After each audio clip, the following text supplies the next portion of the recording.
বিশ্বাস করেন এই নগর সমাজেও অনেক ছেলে মেয়ে আছে শুধু একমাত্র মৌলানা সাহেবের কথায় এখনো সে নিজেকে পবিত্র রেখেছে, এখনো নামাজ পড়ে আল্লাহর পথে থাকতে চায়। তার পিতামাতা তাকে ছেড়ে দিয়েছে, তার স্কুল, তার প্রতিষ্ঠান, তার সকল প্রচার মাধ্যম তাকে পাপের পথে থাকে, পাপের দিকে তাদেরকে আহ্বান করে।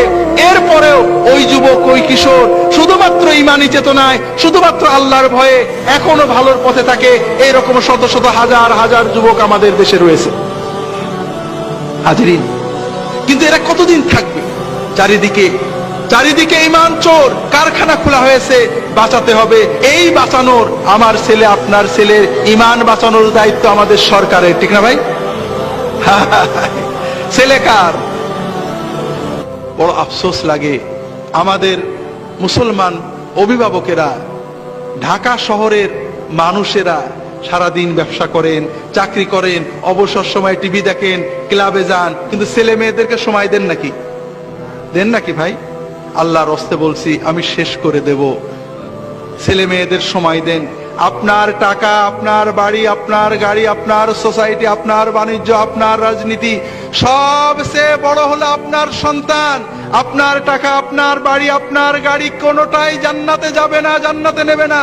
কিন্তু খুব ভালো করে বুঝুন, আপনার ছেলে, আপনার মেয়ে, আপনার পরিবার, এটা আপনার দুনিয়ার পরিবারকে জান্নাত বানাবে এবং এরা আপনাকে জান্নাতে নেবে, আপনার সাথে জান্নাতে যাবে। يا بني أقم الصلاة وأمر بالمعروف وانه